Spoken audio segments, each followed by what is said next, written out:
ஆகவே அந்த முதல் வருகையை என்ன செய்யறோம்? நாம் எதிர்பார்க்கல, we are remembering.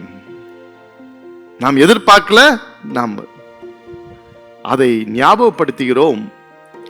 எதற்காக ஞாபகப்படுத்துகிறோம்? அந்த ரட்சிப்பு உள்ளவன் தான் காத்திருப்பான். ரெண்டையும் மாத்தி போட்டுடுங்க. காத்திருக்கிறவனுக்கு தான் ரட்சிப்பு, ரட்சிப்பு பெற்றவன் தான் என் இயேசு எப்பொழுது வருவார் என்று காத்திருக்கொண்டிருப்பான். சந்தோஷத்தோடு நம்ம விழித்திருப்போம். அவருக்காக சந்தோஷத்தோடு காத்திருக்கிறது மட்டுமல்ல, அவருக்காக நாம் சந்தோஷத்தோடு நாம் விழித்திருக்க வேண்டும். அதே நேரத்தில் அந்த ஆயத்தை நீ மட்டும்தான் இருக்கணுமா? அப்ப நீ சுயநலவாதி ஆயிடுவா. ஆயத்தம் நம்ம மட்டும் தான் ஆயத்தமா இருந்துட்டு இருக்கோம்னா சுயநலவாதி ஆயிடுவா. ஆண்டவர் அப்படி சொல்லல. சுயநலத்துக்காக ஆண்டவர் பரலோகத்தை விட்டு பூலோகத்துக்கு வந்தாரா? நோ.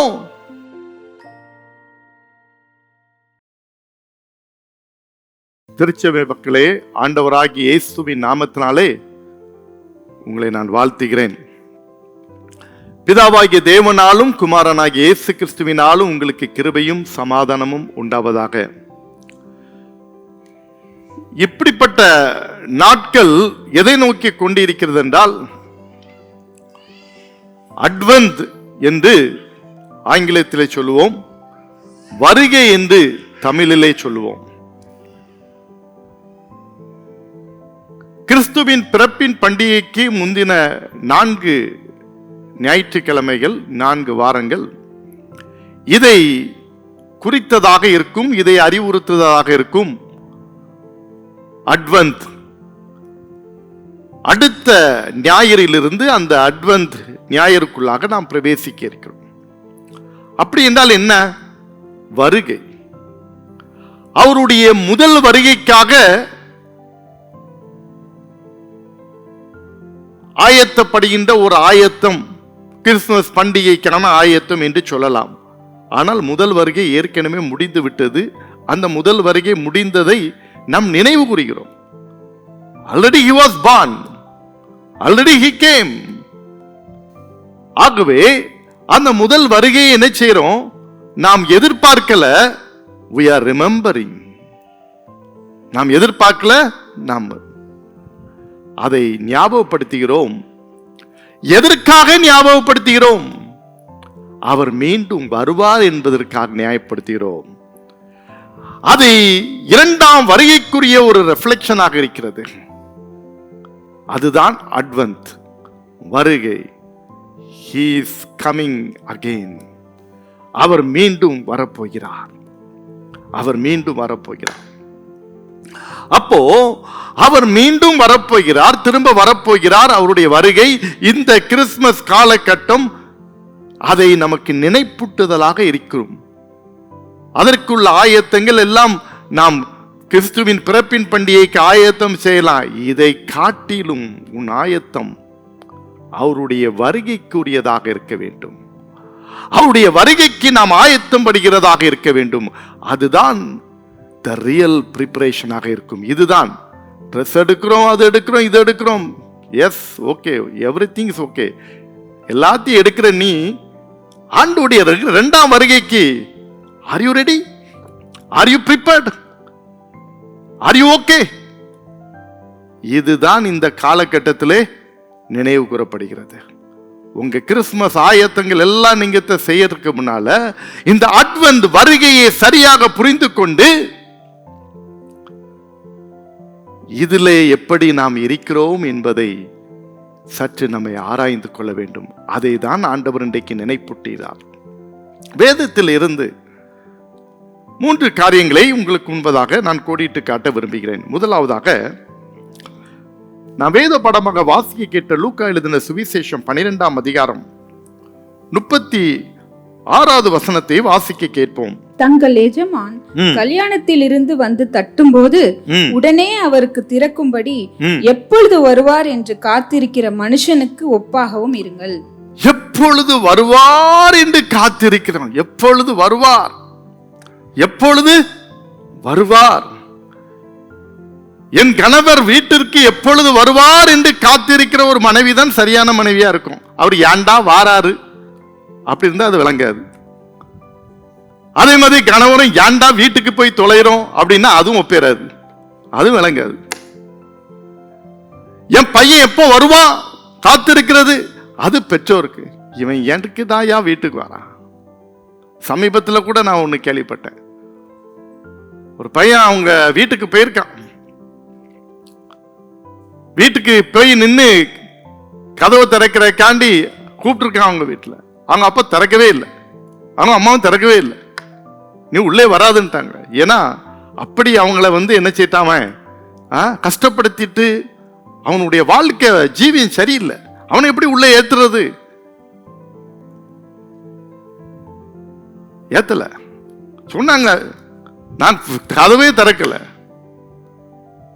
என் அன்பு தேவனுடைய பிள்ளைகளே, எதற்கென்றால் எப்பொழுது வருவார் என்று காத்திருக்கிற யாரு அப்படி காத்திருப்பா? யாரு காத்திருப்பா? ரெண்டு பக்கமும் சரியான உறவுகள் இருக்கும் போதுதான் காத்திருக்க முடியும். அந்த பிள்ளை நல்ல பிள்ளையா இருந்தா, பெற்றோருக்கு பிரியமான ஒரு பிள்ளையா இருந்தா, தகப்பனும் தாயும் கதவை மட்டுமா திறப்பாங்க? ஓடி வந்து கட்டி பிடித்து அனைத்து கூட்டிட்டு போவாங்க. உறவுகள் கரெக்டாக இருக்க வேண்டும். இங்க பாருங்க, அருமையான ஒரு வார்த்தையை சொல்லி இருக்கிறது. எஜமான் கல்யாணத்திலிருந்து வந்து தட்டும் போது உடனே அவருக்கு திறக்கும்படி எப்பொழுது வருவார்? when he will come. இதுதான் மகிழ்ச்சியோடு காத்திருக்கிறதுங்க. அப்போஸ்தலர் 1:11 சொல்லி இருக்கிற, கலிலேயாகிய மனுஷரே, வானத்தை அண்ணாந்து பார்த்துட்டு இருக்கீங்களே, உங்க கண்களுக்கு முன்பதாக எழுந்தருளி போன இந்த இயேசுவானவர் மீண்டும் வருவார். He will come again. He will come again. காத்திருக்கிறதுல ஒரு மகிழ்ச்சி இருக்கணும். உலக பிரகாரமாக தூர இடத்துக்கு போயிட்டு இருக்கிற பெற்றோர், ஒரு தகப்பன் வேலை விஷயமாக ஒரு வெளிநாட்டிலேயோ அல்லது வெளி ஊரிலேயோ இருக்கிற ஒரு வீக்கெண்டுக்கோ ஏதோ வரும்போது, அல்லது 2-3 மாதங்கள் கழித்து வரும்போது, 2 மாதம் கழித்து டேட்டை எண்ணிட்டு இருப்பாங்க வீட்டில் உள்ளவங்க, எப்போ வருவாங்க எப்போ வருவாங்க. இதுதான் காத்திருக்குது சந்தோஷம். ஏண்டா வாரம் அப்படின்னா அது காத்திருக்கிறது கிடையாது. அது சரியான உறவு இல்லை, அது சரியான முறை இல்லை. இதே போலதான் என் இயேசு எப்பொழுது வருவார் என்று நாம் சந்தோஷத்தோடு காத்திருக்கணும். யாரு காத்திருப்பாங்க? அவருக்குள்ள யாரு வாழ்ந்து கொண்டு இருக்கிறார்களோ, அவருக்குள்ளே யாரு நிலைத்திருக்கிறார்களோ அவர்கள் தானையா காத்திருப்பார்கள். பாவத்திலே ஊழுகிறவனும் பாவத்திலே வாழுகிறவனும் அவன் காத்திருக்க முடியாது. அவனுக்கு தான் உறவு சரியா இல்லையே, ஆண்டவரோடு உறவு சரியா இல்லையே, அவன் எப்படி காத்திருப்பான்? அவன் அதை பற்றி கவலைப்பட மாட்டான். அப்ப எஜமான் வருவார் என்பதை நாம் எதிர்பார்த்து கொண்டிருக்கிற, எப்பொழுது வருவார் என்று காத்திருக்கிற மனுஷர்கள், அப்ப அவருடைய வருகைக்கு சந்தோஷத்தோடு நாம் காத்திருக்க வேண்டும். அதான் முக்கியம். இன்னைக்கு அப்படிப்பட்ட மக்களாக நம்ம இருக்கிறோமா? அவர் எப்ப வருவார், ஏது வருவார் நமக்கு தெரியாது. ஆனா நம்ம காத்திருக்க வேண்டும் சந்தோஷரே. அதே போல அதற்கு இன்னொரு வசனத்தையும் வாசிப்போம். எபிரேயர் 9:28 வாசிக்க நாம் கேட்போம். கிறிஸ்துவும் அநேகருடைய பாவங்களை சுமந்து தீர்க்கும்படிக்கு ஒரே தரம் பலியிடப்பட்டு தமக்காக காத்து கொண்டிருக்கிறவர்களுக்கு ரட்சிப்பை அருளும்படி 2ஆம் தரம் பாவமில்லாமல் தரிசனமாவார். பாருங்க, என்ன அருமையான ஒரு வசனம் சொல்லப்பட்டு இருக்கிறது. 9:28 அவரும் காத்திருக்கிறவர்களுக்கு என்ன செய்யறாரு பாருங்க, ரட்சிப்பை கொடுக்கிறார். நம்முடைய பாவங்களை எல்லாம் அவர் சுமந்து, அவர் பலியிடப்பட்டு தமக்காக காத்து கொண்டிருக்கிறவர்களுக்கு ரட்சிப்பை அருளுகிறார். இது எதை சொல்லுதுன்னா, அந்த ரட்சிப்பு இல்லாம பரலோகம் இல்லையே. ரட்சிப்பு கர்த்தருடையது. ரட்சிப்பு இல்லாம பரலோகம் போக முடியாது. முடிவு பரியந்தம் நிலைத்திருப்பவனே ரட்சிக்கப்படுவான். அப்போ காத்திருக்கிறவர்களுக்கு தான் ரட்சிப்பு. காத்திருக்கிறவர்களுக்குலாம் ரட்சிப்பு. அந்த ரட்சிப்பு உள்ளவன் தான் காத்திருப்பான். ரெண்டையும் மாத்தி போட்டுடுங்க. காத்திருக்கிறவனுக்கு தான் ரட்சிப்பு, ரட்சிப்பு பெற்றவன் தான் என் இயேசு எப்பொழுது வருவார் என்று காத்திருக்கொண்டிருப்பான். சந்தோஷத்தோடு காத்திருப்பான், எதிர்பார்த்து கொண்டிருப்பான், காத்திருப்பான், எதிர்பார்த்துட்டு இருப்பான். இன்னைக்கு விருந்தாள் வரான்னு சொன்னாரா? இன்னும் வரலையே, மணி ஆயிட்டு, காத்திருப்பாங்களா? எதிர்பார்த்துட்டு இருப்பாங்களா? என் அன்பு தேவனுடைய பிள்ளைகளே, அவருடைய வருகை நிச்சயம். அந்த வருகைக்காக நாம் சந்தோஷத்தோடு காத்திருக்கணும். அப்படி என்றால் அதற்கு தான் நான் சொன்னேன், அவருக்கும் நமக்கு உள்ள உறவு சரியாக இருக்க வேண்டும். The relationship between we and Jesus should be in a correct wavelength. நமக்கும் அவருக்குள்ள உறவு சரியான ஒரு விகிதத்திலே இருக்க வேண்டும். அப்பொழுதுதான் அது சரியா இருக்கும். அப்பொழுதுதான் நாம் மகிழ்ச்சியோடு காத்திருக்க வேண்டும். அவர் வருநாளிலே என்னை கரம் அசைத்து அன்பாய் கூப்பிட்டு சேர்த்துக் கொள்வார். அவர் சமூகமதில் அங்கே அவருடனே, ஆமா சொல்றோமே, கரம் அசைத்து கூப்பிட்டு செல்வார் அப்படின்னு நம்ம பாடுறோம். ரைட்டு, அந்த பாடல் வரியிலே எவ்வளவு சந்தோஷம் இருக்குது. But what about our day to day life? அதற்கு உகந்தவர்களாக இருக்கிறோமா? அதற்கு ஏற்புடையவர்களாக இருக்கிறோமா? அதான் யோசிக்கணும். சந்தோஷத்தோடு நாம காத்திருக்க வேண்டும், மகிழ்ச்சியோடு காத்திருக்க வேண்டும். எப்பொழுது அவர் வருவார் என்று காத்திருக்கிற மனுஷனுக்கு ஒப்பாகவும் இருங்கள். ஆண்டவர் சொல்ற, அப்படிப்பட்ட ஒரு மனுஷனுக்கு ஒப்பாக நீங்க இருங்க. அப்பதான் நீங்க உண்மையா எனக்குள்ள இருக்கிறீங்க அர்த்தம்.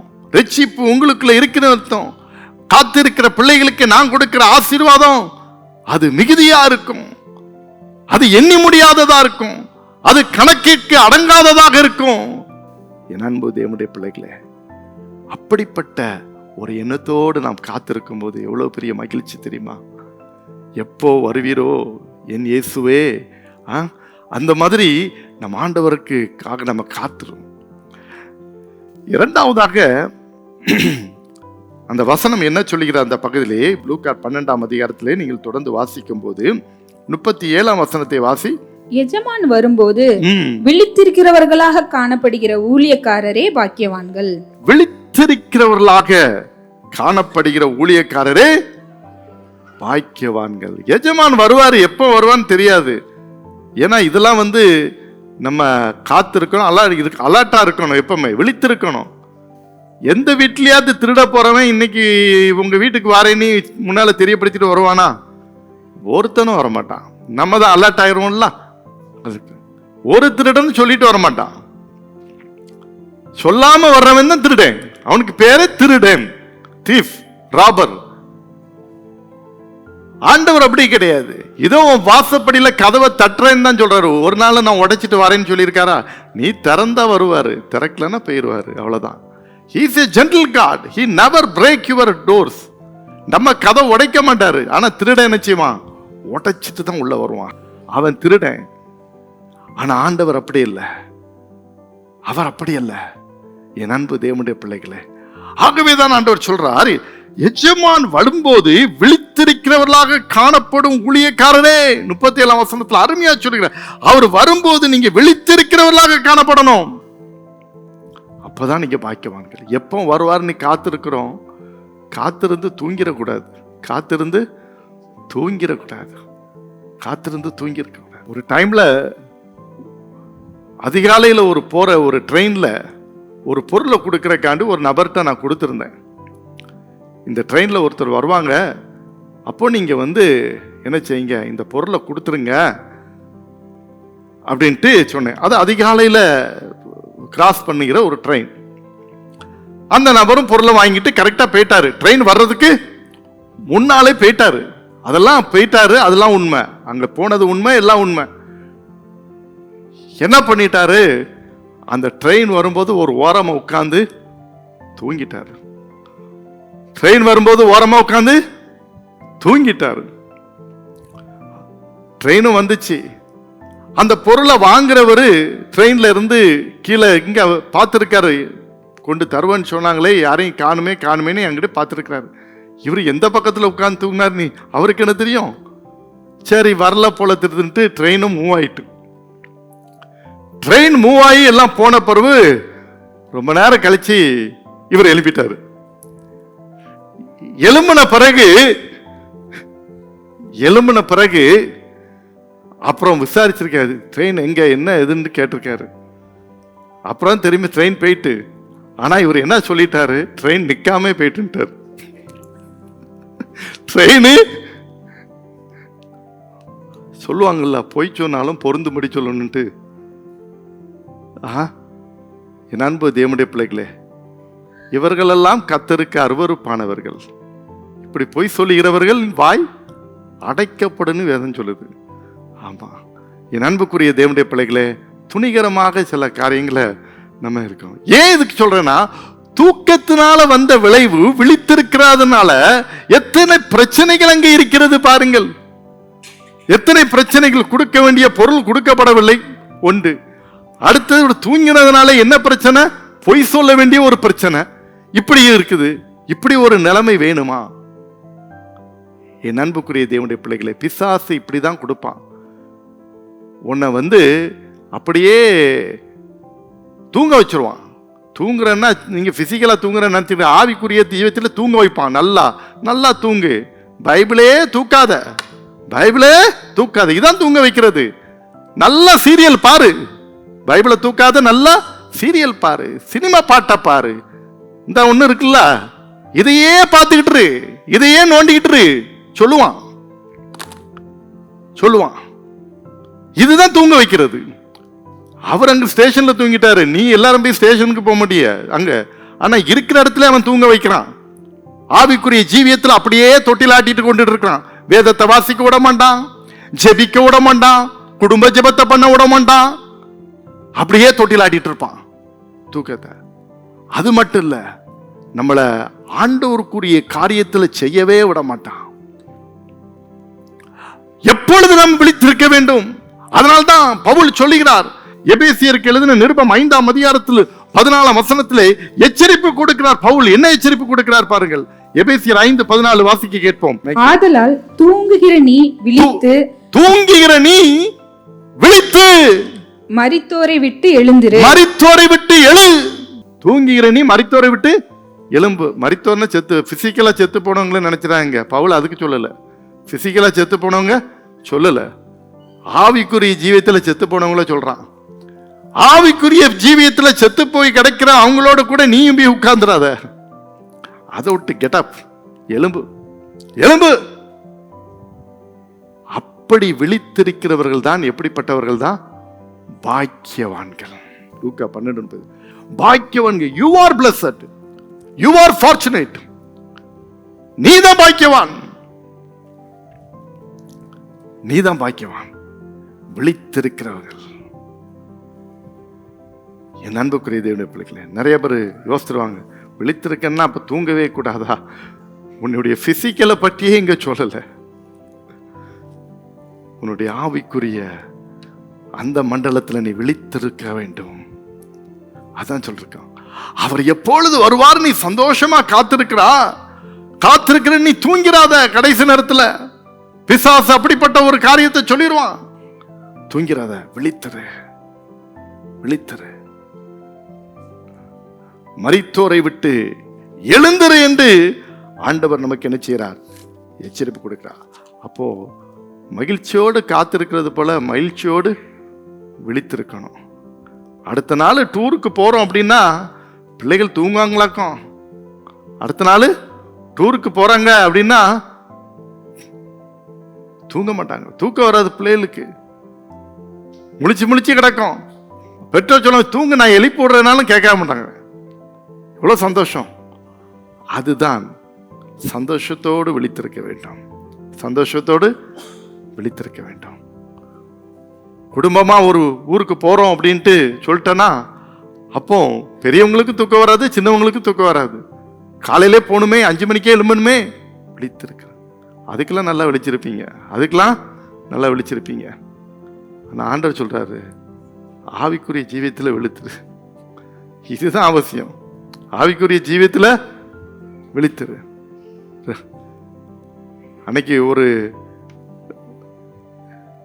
பிரேயருக்காக ஒரு இடத்துல போகும்போது ஒரு காரியம் சொல்லப்பட்டது.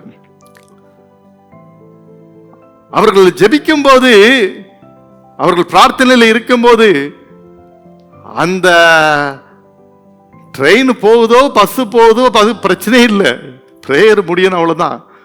வந்திருக்கிற ஆட்களுக்கு ட்ரெயின் போகுதோ பஸ் போகுதோ, பஸ்ஸுக்கு போறவங்களா இருக்கலாம், ட்ரெயினுக்கு போறவங்களும் அவங்கள பார்க்க வந்திருக்காங்கன்னா அவங்களுக்கு ஒரு ஜெபம் பண்ணுவாங்களாம். அப்போ ஜெபிக்கும் போது நெவர் பாதர். ட்ரெயின் போகுது, ட்ரெயின் போயிட்டோ பஸ் போகுது, ஜெபத்தை முடிக்கணும். Prayer important.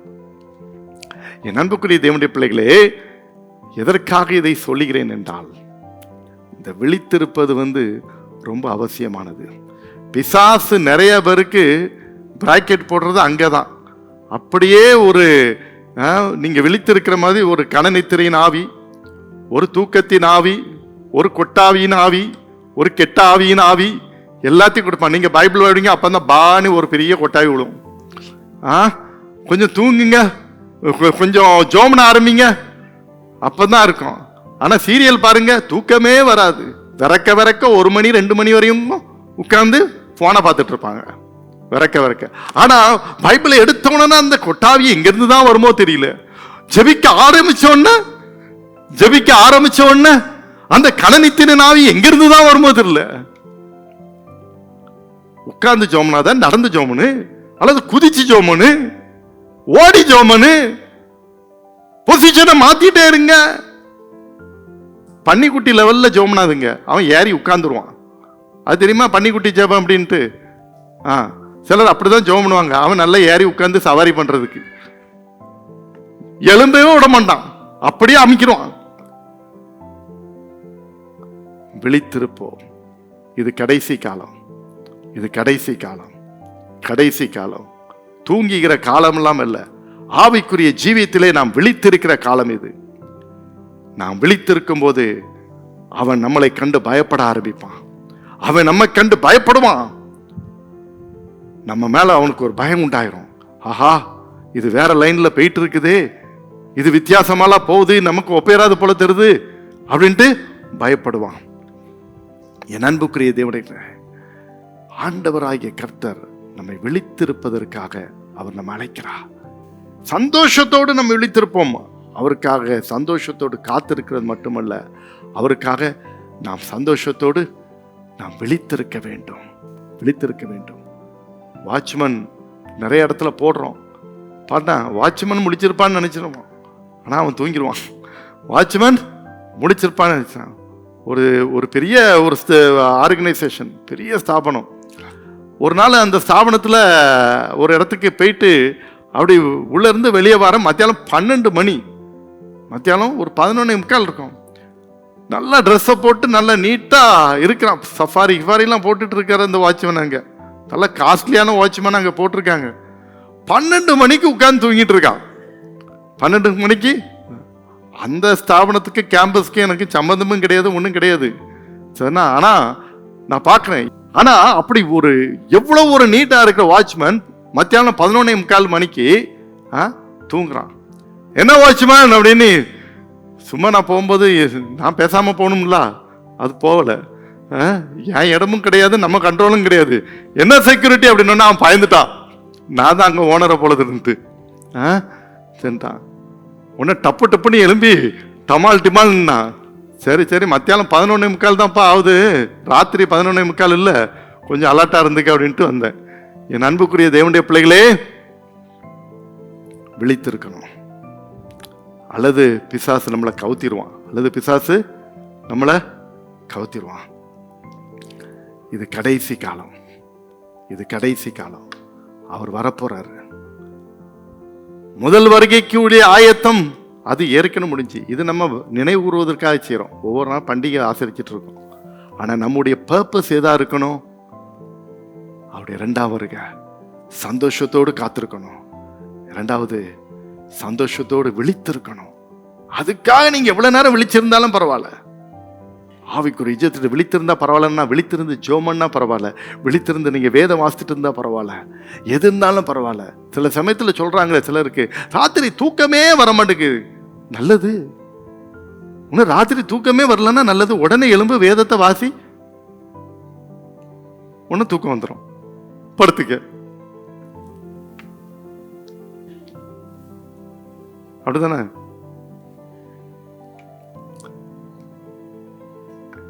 என் அன்புக்குரிய தேவனுடைய பிள்ளைகளே, நாம் விழித்திருக்கிறவர்களாக இருப்போம். வீறு கொண்டு எழுவீர் இயேசு வீரரே.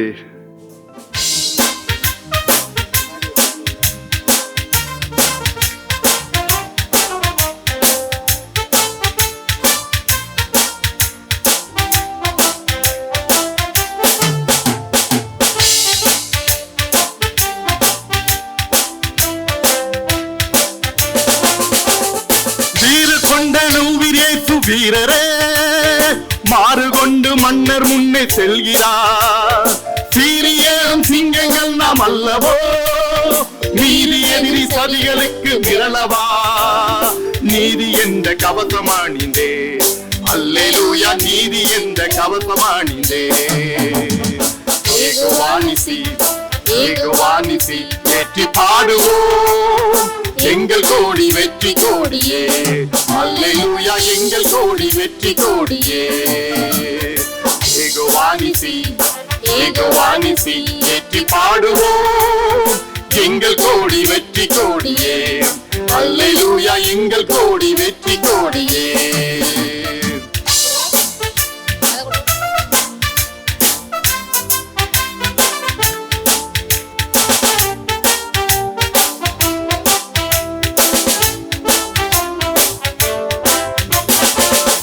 வெள்ளம் போல ஏறி வருகிறான், சத்யாவி வேகம் கொடியை ஏற்றுவார். கோலியாத்தின் வேஷம் இங்கு செல்லுமோ, கோஷமிடும் இளைஞரின் முன் நிற்குமோ. விசுவாசம் பேரனிமிடுதே. அல்லேலூயா, கர்த்தர் நாமம் வல்ல கோட்டையே. அல்லேலூயா, கர்த்தர் நாமம் வல்ல நாமமே. அல்லேலூயா, கர்த்தர் நாமம் வல்ல கோட்டையே. ஏகோவானிசி ஏகோவானிசி வெற்றி பாடுவோம், எங்கள் கோடி வெற்றி கோடியே. அல்லேலூயா, எங்கள் கோடி வெற்றி கோடியே. அல்லேலூயா, எங்கள் கோடி வெற்றி கோடியே. அல்லேலூயா, எங்கள் கோடி வெற்றி கோடியே. நாம் விழித்திருக்க விடாதபடிக்கு சத்ரு வெள்ளம் போல வருவான். சத்ரு வெள்ளம் போல ஏறி வருவான். சத்திய ஆவியானவர் வேகம் கொடியை என்ன செய்வார்? ஏற்றுவார். கோலியாத்தின் வேஷம் இங்கு செல்லுமோன்னு என்ன அர்த்தம்? கோலியாத்தை போல பல பிரச்சனைகள் உனக்கு தடைகள் வந்தாலும் அது ஒண்ணு மேற்கொள்ள முடியாது.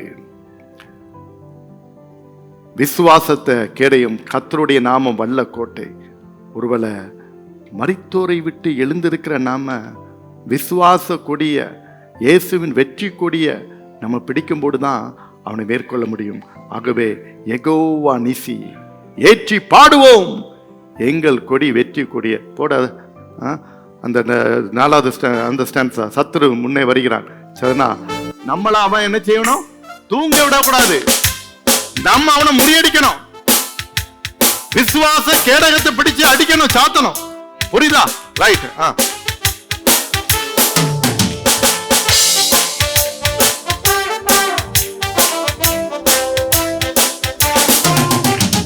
சத்ரு வெள்ளம் போல ஏறி வருகிறான், சத்யாவி வேகம் கொடியை ஏற்றுவார். கோலியாத்தின் வேஷம் இங்கு செல்லுமோ, கோஷமிடும் இளைஞரின் முன் நிற்குமோ. கர்த்தர் நாமம் வல்ல கோட்டையே. அல்லேலூயா, கர்த்தர் நாமம் வல்ல கோட்டையே. கர்த்தர் நாமம் வல்ல கோட்டையே. அல்லேலூயா, கர்த்தர் நாமம் வல்ல கோட்டையே. ஏகோவானிசி ஏகோவானிசி வெற்றி பாடுவோம், எங்கள் கோடி வெற்றி கோடியே. அல்லேலூயா, எங்கள் கோடி வெற்றி கோடியே. ஏகோவானிசி ஏகோவானிசி வெற்றி பாடுவோம், எங்கள் கோடி வெற்றி கோடியே. அல்லேலூயா, எங்கள் கோடி வெற்றி கோடியே. ஹல்லேலூயா. யெகோவா நிசி ஏற்றி பாடுவோம், எங்கள் கொடி வெற்றி கொடி. இதை நீங்க பாடுங்க, நீங்க தூங்கவே மாட்டீங்க. ஹல்லேலூயா. நீங்க பாடி பாருங்க, வாயை திறந்து பாருங்க. சிலருக்கு வாயே திறக்காது. அது ஒரு பெரிய இருக்கு. ஆனா மத்த நேரத்துல பார்க்கணும் ஐயா, அந்த வாயெல்லாம் நான் பார்த்திருக்கேன். இங்க ஆலயத்துல மூடி இருக்கிற வாய வெளியெல்லாம் நல்லா பார்த்திருக்கிறேன். அப்பப்பன்னு தான் இருக்கும், மூடவே முடியாது, அப்படி இருக்கும். என் அன்பு தேவனுடைய பிள்ளைகளே, யெகோவா நிசியை ஏற்றி பாடுவோன்னு பாடுங்க. உங்க எல்லைக்குள்ள பிசாசு இருக்கானா இல்லையான்னு அடுத்த தேடுங்க. அதுதாங்க நடக்கும். இந்த பாட்டுக்கு அவ்வளவு வல்லமை இருக்குது. யெகோவா நிசி வீட்டுல பாடி பாருங்க. அதுல சரியா? நீங்க விழித்திருக்கிறதுக்கு இதுதான். யெகோவா நிசி நம்ம கூட இருக்கும்போது மரித்தோரை விட்டு நாம் எப்பொழுதும் எழுந்தவர்களாக இருப்போம். ஹல்லேலூயா. அப்போ அவர் வருவதற்காக நாம் எப்படி இருக்கணும்? முதலாவது காத்திருக்கணும். சந்தோஷத்தோடு என்ன செய்யணும்? சந்தோஷத்தோடு காத்திருக்கணும். இரண்டாவது, அவர் வரப்போறார். நம்ம சந்தோஷத்தோடு என்ன செய்யணும்? சத்தமா சந்தோஷத்தோடு விழித்திருக்கணும். சந்தோஷத்தோடு விழித்திருக்கணும். கடைசியா லூக்கா 12:40. அந்தபடியே நீங்கள் நினையாத நேரத்தில் மனுஷகுமாரன் வருவார், ஆகையால் நீங்களும் ஆயத்தமாய் இருங்கள் என்றார். நினையாத நேரத்துல மனுஷகுமாரன் வருவான், நீங்க ஆயத்தமா இருங்க. இப்ப ஆயத்தமா இருங்கன்னா சந்தோஷத்தோடு ஆயத்தப்படுங்க. அந்த ஆயத்தத்துக்கு இந்த பகுதியில் என்ன அழகா ஒரு காரியம் சொல்லியிருக்கு. 35ஆம் வசனத்தை கொஞ்சம் வாசிப்போம். எவ்வளவு பியூட்டிஃபுல்லா கொடுத்திருக்கு பாருங்க. உங்கள் அறைகள் கட்டப்பட்டதாகவும் உங்கள் விளக்குகள் எரிகிறதாகவும். அறைகள் கட்டப்பட்டதாக, விளக்குகள் எரிகிறதாக. அறைகள் கட்டப்பட்டதாக. அன்னைக்கு பேதுருவ தூதன் தட்டி எழுப்புறான் சிறைச்சாலையில, எழும்புப்பா. உடனே என்ன செய்யறான்? வாஸ்து பாருங்க, அப்போஸ்தலர் 12 அறைய கட்டினான். ஆயத்தம், அதுதான் ரெடியானது. என் அன்புக்குரிய தேவனுடைய பிள்ளைகளே, விளக்குகள் எரிகிறதாக. 10 கன்னிகள், 5 பேருக்கு விளக்கு எரியல, 5 பேருக்கு தான் எரிஞ்சிச்சு. 5 பேர் ஆயத்தம், 5 பேர் ஆயத்தம் இல்ல. அதுதான் அருமையா சொல்லி இருக்கு பாருங்க. உங்கள் அறைகள் கட்டப்பட்டதாக. அறைகள் சாதாரணமா வெளியே போறோம் அப்படின்னா, ஒரு சின்ன உதாரணத்துக்கு சாதாரணமா ஒரு ஆண்களை செய்வோம், பேண்ட் நம்ம போடுறோம், போட்டு கரெக்டா மாட்டி பெல்ட் எல்லாம் போடாம சும்மா பேண்டை மட்டும் காலுக்குள்ள விட்டுட்டு போடியுலா? யாரும் போக மாட்டோம். ரெடியா இல்ல, கொஞ்சம் இருங்க, நான் ரெடி ஆயிட்டு இருக்கேன், வந்துடுறேன். பேண்ட் எல்லாம் போட்டு பட்டன் எல்லாம் மாட்டி எல்லாம் போட்டு அப்புறம் தான் வெளியே வரும். இதுதான் அறைகள் கட்டப்படுறது. எதுக்கு ஒரு உதாரணம்? ஆயத்தம். பைபிள் எவ்வளவு சூப்பரா சொல்லுது பாருங்க. அறைகள் கட்டப்பட்டதாக, விளக்குகள் எரிஞ்சிருக்கும். அணைஞ்ச விளக்கு தூக்கிட்டு போய் நான் ஆயத்தம்னு போய் சொல்லாத. அணைஞ்ச விளக்கு தூக்கிட்டு போய் ஆயத்தம்னு சொல்லாத. விளக்குகள் எரிகிறதாக இருக்க வேண்டும். நம் ஆயத்தம் உடையவர்களாக இருக்க வேண்டும். என் அன்புக்குரிய தேவனுடைய பிள்ளைகளே, are we prepared? Are we ready? அன்னைக்கு தூதன் சொல்லும்போது பேர் சொல்ல, பாதரட்சிய போடு, அறையை கட்டிக்கொள். அதுதான் ஆயத்தம் என்னும் பாதரட்சினி எபேசியர் 6ஆம் அதிகாரத்துல அங்க பவுல் சொல்றான். ஆயத்தம் என்னும் பாதரட்சை, ரெடினஸ். அவர் வரப்போறாருங்கிறதுக்கு நம்ம ஆயத்தமாயிரணும். அவ்வளவுதான். காத்திருக்கிறோம், விழித்திருக்கிறோம், வந்துட்டாரு போயிடணும். அப்புறம் கொஞ்சம் இருங்க ஆண்டவரே, நான் இந்த பால் பாத்திரம் அங்க இருக்குன்னு சொல்லக்கூடாது. கொஞ்சம் இருங்க ஆண்டவரே, இந்த பெட்டியை மட்டும் பார்த்துட்டு வந்துடுறேன்னு சொல்லிடக்கூடாது. கொஞ்சம் இருங்க ஆண்டவரே, அது ஒரு சின்ன வேலை இருக்கு, நத்திங் டூயிங். அப்படின்னா நீ ஆயத்தம் இல்லை. அந்த 5 பேரு கைவிடப்பட்ட வரிசையில் இருந்தாங்கல்ல, அந்த வரிசை. எப்பொழுதும் நாம் ஆயத்தமா இருக்க வேண்டும். ஹல்லேலூயா. எப்பொழுதும் நம்ம ஆயத்தமா இருக்க வேண்டும். அதை தான் ஆண்டவர் எதிர்பார்க்கிறார். எப்பொழுதும் ஆயத்தமா இருக்கணும். நினையாத நேரத்துல மனுஷகுமாரன் வருவான், நீங்கள் ஆயத்தம். சந்தோஷத்தோடு காத்திருக்கிறோம், சந்தோஷத்தோடு இருக்கிறோம். வந்துட்டாரு மணவாளன், இதோ வந்து விட்டார். ஐயோ, லைட் எரிய மாட்டேங்குதே, ஆயத்தம் இல்லையே. அதுதான் இருக்கு. விளக்கு எரியலன்னா அது எதை குறிக்கிற? ஆயத்தம் இல்லை. நீங்க ஆயத்தம். ஆயத்தம் உள்ளவரே ஆகாயம் சேர்க்க தான் அவர் வராரு. ஆயத்தம் இல்லாதவர்களை பற்றி அவர் கவலையே பட மாட்டார். அவங்க டைம் முடிஞ்சு போச்சு. நீ இனிமே என்ன கூப்பாடு போட்டு என்ன பிரயோஜனம்? Time is over. என் அன்புக்குரிய தேவனுடைய பிள்ளைகளே, அப்போ ஆயத்தம் உள்ளவர்கள் ஆண்டவர் கூட்டு பிறகு வராரு. அதே நேரத்தில் அந்த ஆயத்தம் நீ மட்டும்தான் இருக்கணுமா? அப்ப நீ சுயநலவாதி ஆயிடுவா. ஆயத்தம் நம்ம மட்டும்தான் ஆயத்தமா இருந்துட்டு இருக்குன்னா சுயநலவாதி ஆயிடுவா. ஆண்டவர் அப்படி சொல்லல. சுயநலத்துக்காக ஆண்டவர் பரலோகத்தை விட்டு பூலோகத்துக்கு வந்தாரா? நோ. நாம் ஆயத்தப்பட்டு மற்றவர்களையும் ஆயத்தத்துக்குள்ளாக நாம் கொண்டு செல்வதற்குரிய உத்தரவாதம் ஆண்டவர் நமக்கு கொடுத்திருக்கிறார். அந்த வசனத்தை வாசித்து நான் நிறைவு செய்ய போகிறேன். எசேக்கியேல் 33:7 11 வாசிக்க கேட்போம். மனுபுத்திரனே, நான் உன்னை இஸ்ரவேல் வம்சத்தாருக்கு காவல்காரனாக வைத்தேன். ஆகையால் நீ என் வாயினாலே வார்த்தையை கேட்டு என் நாமத்தினாலே அவர்களை எச்சரிப்பாயாக. ஆண்டவர் இன்னைக்கு நம்ம ஒவ்வொருத்தரையும் காவல்காரனாக வச்சிருக்கிறாரு. மனுபுத்திரனே, நான் உன்னை இஸ்ரவேல் வம்சத்துல காவல்காரனாக வச்சிருக்கிறேன்.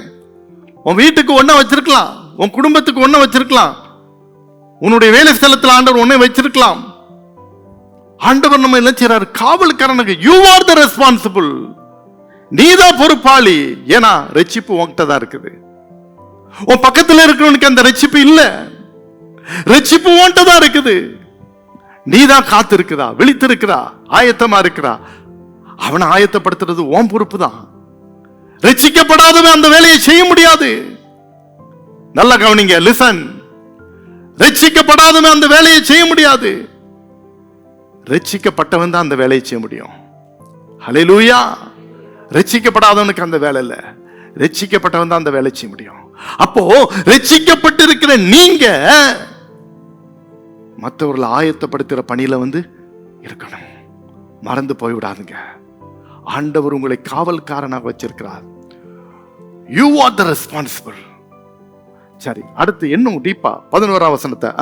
கர்த்தராகிய ஆண்டவர் உரைக்கிறது என்னவென்றால், நான் துன்மார்க்கனுடைய மரணத்தை விரும்பாமல் துன்மார்க்கன் தன் வழியை விட்டு திரும்பி பிழைப்பதையே விரும்புகிறேன் என்று என் ஜீவனை கொண்டு சொல்லுகிறேன்.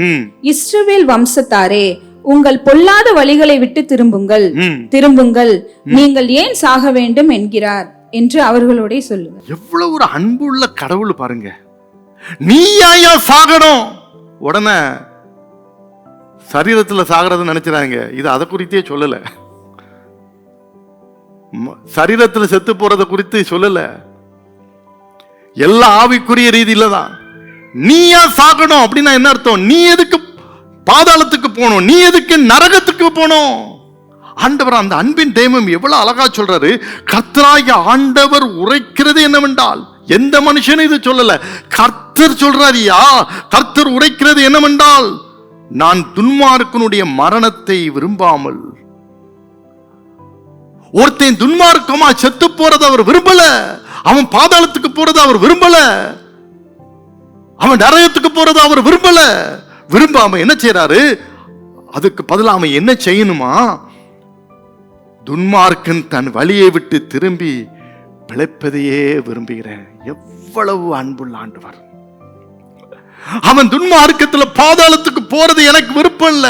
அவன் அதுல இருந்து மனம் திரும்பி பிழைப்பது என்றால் என்ன அர்த்தம்? நித்திய ஜீவனுக்குள்ள போவதை நான் விரும்புறேன்.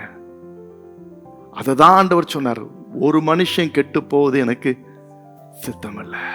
ஒரு மனுஷன் கெட்டு போறது என்று என் ஜீவனை கொண்டு சொல்லுகிறேன். ஒரு சர்வ வல்லமையுள்ள தேவன் சொல்றாரு, என் ஜீவனை கொண்டு அதை சொல்லுகிறேன் என்று சொன்னால் எவ்வளவு வல்லமையான ஒரு வார்த்தை, எவ்வளவு அதிகாரமான ஒரு வார்த்தை, எவ்வளவு ஒரு பவர்ஃபுல்லான ஒரு வார்த்தை என்பதை நீங்கள் பாருங்கள். இங்கே என் ஜீவனை கொண்டு சொல்லுகிறேன், இஸ்ரவேல் வம்சத்தாரே, உங்கள் பொல்லாத வழிகளை விட்டு திரும்புங்கள், திரும்புங்கள், நீங்க ஏன் சாக வேண்டும்? டெலிவரன்ஸ் சர்ச், நீ ஏன் சாக வேண்டும்? நீ ஏன் பாதாளத்துக்குள்ளே போக வேண்டும்? நீ ஏன் நரகத்துக்கு போக வேண்டும்? உனக்கு தான் ஒரு வாய்ப்பு ஆண்டவர் கொடுத்திருக்கிறாரே. நீ பிழைத்திருப்பதற்கு ஒரு வாய்ப்பை கொடுத்திருக்கிறாரே. உன் பொல்லாத வழிகளை விட்டு திரும்பு. உன் பொல்லாத வழிகளை விட்டு திரும்புங்கள், திரும்புங்கள். 2 திருப்பு சொல்லி இருக்கிறார். எந்த ஒரு வார்த்தை ஒன்றிற்கு அதிகமான நேரம் சொல்லப்படுகிறதோ அந்த வார்த்தை முக்கியத்துவம் வாய்ந்த வார்த்தை என்பதை மறந்து போய்விடாதீர்கள். வேத புத்தகத்திலே அந்த வார்த்தை குறிப்பிடப்பட்டு இருக்கிறது. திரும்புங்கள், திரும்புங்கள். இதுதாங்க ஆயத்தம். நம்மளும் ஆயத்தமா இருக்கிறோம்.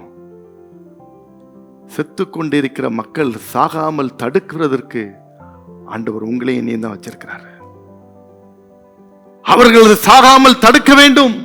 அவர்கள் பாதாளத்துக்கு போகாமல் தடுக்க வேண்டும். அவர்கள் நரக அக்கினிக்கு போகாதபடி தடுக்க வேண்டும். அதற்கு நாம் தான் உத்தரவாதம். நாமல்லதான் காவற்காரனாக வைத்திருக்கார். ரட்சிக்கப்பட்டவர்கள் தான் அதற்கு பொறுப்பாளிகள். இனி காலம் செல்லாது. எப்படி ரியாக்ட் பண்ண போறோமோ, எப்படி செயலாற்ற போறோமோ தெரியாது. அது உங்களுக்கு தான் தெரியும். நீங்க போற இடம், வர்ற இடம், எங்கெல்லாம் அழிந்து கொண்டிருக்கிற ஆத்துமாக்களை பார்க்குறீங்களோ அவங்களுக்காக செபிங்க, அவங்களுக்காக கதறுங்க, அவங்களுக்காக ஆண்டவர்கிட்ட சொல்லுங்க, அவங்களுக்கு கத்தரப்பட்டு சொல்லுங்க சொல்லுங்க. இதுதான் கடைசி காலத்திலே நாம் செய்ய வேண்டிய வேலை. எஜமான் எப்போ வரப்போறான்னு தெரியல. அந்த எஜமான் எப்போ வராரு நமக்கு தெரியாது. முதல் வருகை over, first coming is over. இப்ப அதை நம்ம நினைவு கூறுறோம், அவ்வளவுதான். இதுக்கு முக்கியத்துவத்தை ரொம்ப கொடுக்காதுங்க. Christmas will come and go, will celebrate, மகிழ்ச்சி, சந்தோஷம், ஓகே. ஆனா அதை காட்டிலும் உனக்கு சந்தோஷம் எங்க இருக்கணும்? என் எஜமான் 2வது முறையாக வரப்போறாரு. நான் சந்தோஷத்தோடு அவருக்காக நான் காத்திருக்கணும். சந்தோஷத்தோடு நான் அவருக்காக காத்திருக்கணும். 2வது நான் விழித்திருக்கணும், தூங்கிடக்கூடாது, அலர்ட், விழித்திருக்கணும்.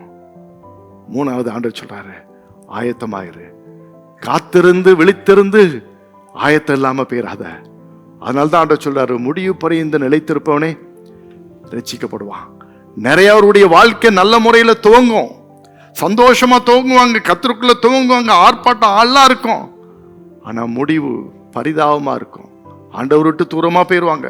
வேதம் கிடையாது, வாசிப்பு கிடையாது, கோயில் கிடையாது, குளம் கிடையாது, ஒண்ணும் கிடையாது. டைரக்டா பாதாளம், டைரக்டா பாதாளம். பிரயோஜனம் இல்லை. நான் அன்னைக்கு அப்படி இருந்தேன், இப்படி. நீ என்னைக்கு இருந்து என்ன பிரயோஜனம்? இன்னைக்கு எப்படி இருக்கா? What about today? What about now? That is important. நான் அன்னைக்கு இப்படி இருந்தேன், இப்படி இருந்தேன், இப்படி இருந்தேன், அது எதுக்கு? யூஸ்லெஸ். அன்னைக்கு அதை செய்தேன், இதை செய்தேன், 5 வருஷத்துக்கு முன்னால, 10 வருஷத்துக்கு முன்னால அப்படி போனேன், இப்படி போனேன். அது யாரையும் அவன்கிட்ட கேட்டா? இப்ப எப்படி இருக்கிறா? அதுதான் ஆண்டவர் கேட்கிறாரு. Right now what we are, how we are. இப்ப நான் எப்படி இருக்கிறோம்? இதுதாங்க முடிவு புரிந்து நிலைத்திருக்குதல். அதுதான் ஆயத்தத்தை குறிக்கிறது. நான் ஆயத்தமா இருக்கணும். ஆண்டவர் என் கையிலே கொடுத்திருக்கிற பெரிய பொறுப்பு. ஆயத்தம் இல்லாத செத்து கொண்டிருக்கிறவர்கள் சாகாமல் நான் தடுத்து நிறுத்த வேண்டும். அதற்கு என்னை பயன்படுத்தும் ஆண்டவரே, என்னை பயன்படுத்தும், ஒரு கருவியாக மாற்றும் என்று கேட்போமா? Thank you Lord. ஒரே ஒரு நிமிடம் கேட்ட சத்தியத்தை மனதில் கொண்டு வாங்க. அவர் சீக்கிரமா வரப்போறாருங்க. சந்தோஷத்தோடு அவருக்காக காத்திருக்கிறியா? சந்தோஷத்தோடு விழித்திருக்கிறியா? ஆயத்தமா இருக்கிறியா? ஆயத்தத்தோட நிறுத்திராத. அந்த எசேக்கியேல் 33:7-11 மனப்பாடம் பண்ண முடிஞ்ச மனப்பாடு உள்ளத்துல அது துடிதுடிக்கணும். செத்து கொண்டிருக்கிற மக்களுக்காக, அழிந்து கொண்டிருக்கிற மக்களுக்காக, ஆண்டவரே அந்த ஆத்துமா பிழைக்கணுமே, சாகக்கூடாதே, அதுக்கு நான் என்னப்பா செய்யணும்? கேளு ஆண்டவர்ட்ட. அவர் உனக்கு சொல்லுவார், உன்னை பயன்படுத்துவார். நீ உன்னை அற்பமா எண்ணாதே. ரட்சிப்பு உனக்குள்ளே இருக்கும்போது, அந்த ரட்சிப்பின் விளக்குகள் எரியிட்டு கொண்டே இருக்கும்போது கர்த்தர் கிரியை செய்ய ஆரம்பிப்பார். கர்த்தர் கிரியை செய்ய ஆரம்பிப்பார். நீ செய்ய வேண்டிய ஒரு காரியம், அன்னைக்கு ஏசாயா சொன்னான் தெரியுமா? என்னை அனுப்ப மாட்டவரே, நான் இருக்கிறேன், எனக்கு அனுப்புவோம், நான் போறேன், நான் உங்களுக்கு சொல்றேன், மற்றவங்களுக்கு உண்மைப்பட்டு நான் சொல்றேன். காலம் இனி செல்லாது. நீங்க வாலிபர்களா இருக்கலாம், நடுத்தர வயது உள்ளவர்களா இருக்கலாம், பெரியவர்களா இருக்கலாம். எந்த வயது வரம்பு கிடையாது. உங்களால என்ன முடியுமோ அதை ஆண்டவருக்காக செய்யுங்க. அவ்வளவுதான். No excuse. No excuse. Thank you Jesus. ஆயத்தமா இருக்கிறியா? மேகமேதில் இயேசுராஜன் அவர் வேகம் வரப்போறாரு. ஆயத்தம் உள்ளவரை ஆகாயம் சேர்க்க அவரே வராரு. Are you ready? Are you prepared? ஒப்புக்கொடு, அர்ப்பணித்து ஜெபி.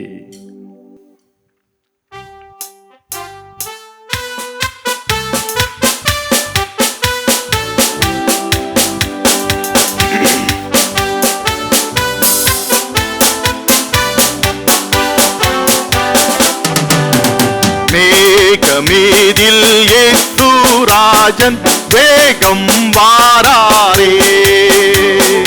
மேகமேதில் இயேசுராஜன் வேகம் வாராரே. ஆயத்தமுள்ளோரை ஆகாயம் சேர்க்க அவரே வாராரே.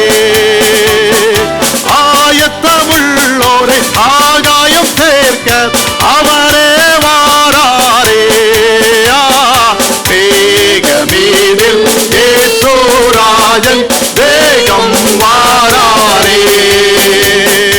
அவர் உரைத்த அடையாளம் எல்லாம் தவறாமல் நடக்கின்றாரே. அவர் உரைத்த அடையாளம் எல்லாம் தவறாமல் நடக்கின்றாரே. அவர் வரும் வேளையை எவருமே அறியார், ஆண்டவரே அறிவார். மேகமேதில் இயேசுராஜன் வாராரே. அவர் மீதில் இயேசுராஜன் வேகம் வாராரே. ஆயத்தமுள்ளோரை ஆகாயம் சேர்க்க அவரே வாராரே. ஆயத்தமுள்ளோரை ஆகாயம் சேர்க்க அவரே வாராரே. மேகமேதில் இயேசுராஜன் வேகம் வாராரே. கிறிஸ்துவுக்குள் மரித்தவர் எல்லாம் கிளம்பியே எழும்பிடுவார். கிறிஸ்துவுக்குள் மரித்தவர் எல்லாம் கிளம்பியே எழும்பிடுவார். மரிக்காதிருக்கும் பரிசுத்தரெல்லாம் மறைந்தே போவாரே. மேகமேதில் இயேசு சுவாமி வேகம் வாராரே. மேகமேதில் இயேசுராஜன் வேகம் ஆயத்தமுள்ளோரே, ஆயத்தமுள்ளோரே ஆகாயம் சேர்க்க அவரே வாரார். அவரே வாரார். அவரை ஆகாயம் சேர்க்க அவரே வாராரே.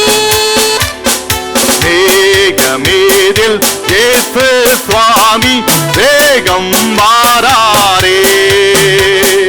மேகமேதில் இயேசு சுவாமி வேகம் வாராரே.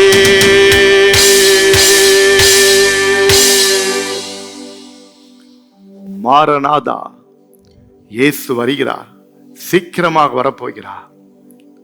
Are you ready to meet him? அவரை சந்திக்க நீங்க ஆயத்தமா? சந்தோஷத்தோடு காத்திருங்க, சந்தோஷத்தோடு விழித்திருங்க, மகிழ்ச்சியோடு ஆயத்தமா இருங்க. ஆண்டவரே, இந்த வாக்கியத்தை எனக்கு தாருன்னு கேளு. நீ கைவிடப்பட்ட வரிசைக்கு பெயராத. உன் நிலைமை பரிதாபமா முடிஞ்சிரும். ஆண்டவர் சொல்ற, நீ ஏன் சாகணும்? நீ பிழைத்திரு, நித்திய ஜீவன் உனக்கு உண்டு. மனம் திரும்புன்னு சொல்றாரு, மனம் திரும்புன்னு சொல்றாரு. இன்னைக்கு ஒரே ஒரு ஜெபத்தை கேளு. ஆண்டவரே, உம்முடைய வருகையில நான் உங்க கூட வருகிற பிள்ளையா என்ன மாற்றுங்க. நான் கைவிடப்பட்ட வரிசைக்கு பெயரக்கூடாது. என்னை ஆயத்தப்படுத்துங்கன்னு கேளு. ஒப்புக்கொடு, அர்ப்பணி. உன்னை உடைச்சி ஆண்டவருடைய காரத்துல கொடு. அந்த ரட்சிப்பின் அனுபவத்துக்குள்ள நீ இருப்பாயானால், ஆயத்தமுள்ள வரிசையில நீ இருப்பாயானால், செத்து கொண்டு இருக்கிற மக்களுடைய பாரம் உனக்குள்ள இருக்கட்டும், அவர்களை குறித்த கரிசனை இருக்கட்டும். ஆண்டவரே, இவர்களுக்காக நான் என்ன செய்யணும்? கேளு, கதறு, கதறு. வெறுங்கையா போய் நிற்காத, உன் கூட கொஞ்சம் வேற கூட்டிட்டு போ. Don't go with empty hand. Bring some more souls along with you. உன்னோடு கூட சில ஆத்துமாக்களை தூக்கிட்டு போ. Thank you, Jesus. தகப்பனே, இந்த பிரார்த்தனையில என்னோடு கூட இணைந்து உண்மையாய் ஜெபிக்கிற பிள்ளைகளுடைய ஜெபங்களை கேளும். அவங்க வாழ்க்கையில ஒரு பெரிய திருப்பு முனைய தாக்கத்தை நீங்க உண்டு பண்ணுங்க. உங்க கிருபை மட்டும் கூட இருந்து வழி நடத்தட்டும். பெரிய காரியங்களை செய்யும். நீ சீக்கிரமா வரப்போகிறீர். உண்மை சந்தோஷத்தோடு நாங்கள் எதிர்நோக்கத்தக்கதான கிருபைய எங்கள் ஒவ்வொருவருக்கு தந்து வழி நடத்தும். எல்லா கன மகிமை புகழ் உமக்கே நீர் ஏற்றுக்கொள்ளும். இயேசுவின் நாமத்தில் வேண்டிக் கொள்கிறோம் பிதாவே, ஆமென்.